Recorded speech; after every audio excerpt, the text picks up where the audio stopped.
The first secret, we need to embrace fatherhood as our call to greatness. Our identity leads to our destiny. Our identity leads to the world's destiny. The enemy knows that if we discover our identity, that is, we will become manifestations of God's glory to the world around us. And if we discover our identity as men, we will change our families, and our families will change the world. Our identity changes the world's destiny. It is interlinked. But what is our identity? What is our identity? We've inherited a lost vision of fatherhood, I think. My father-in-law, he's had dentures for years, and they don't fit right. And they hurt his gums and everything. And I told him, you got to get this fixed. So he called the dentist, and he was explaining the situation to the receptionist. And she said, well, sir, how long have you had your dentures? He said, about 30 years. And she said, wow, sir, that's a long time for a set of dentures. He said, you think that's bad? They were my father's before he gave them to me.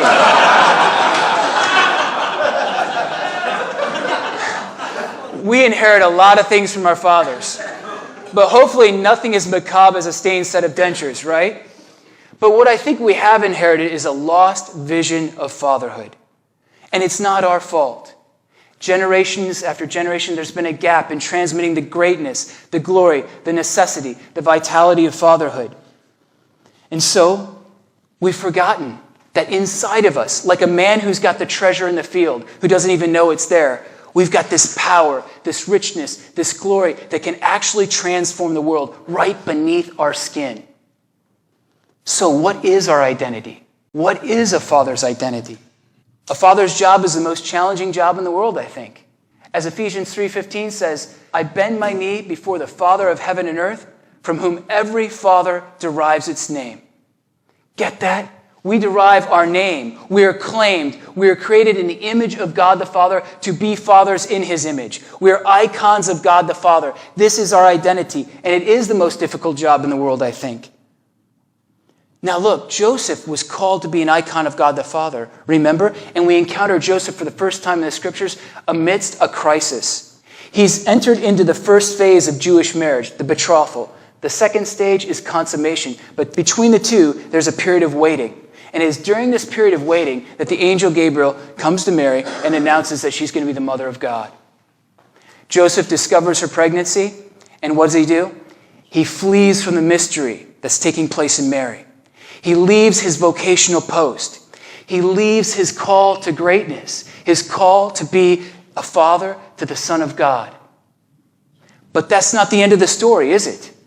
No, God relentlessly pursues Joseph, chases him down, and calls him back to retrace his steps heroically, to take up his post, to be the defender of the virgin, and to become the father of the Son of God. Joseph embraced his identity as an icon of God the Father, and his identity not only led to his destiny, but the world's destiny. If Joseph didn't take up his post to defend the virgin, we wouldn't have had a virgin, and we wouldn't have had a Savior, because she would have been stoned. Or take Herod, for example. He would have been smote out. Jesus would have been gone.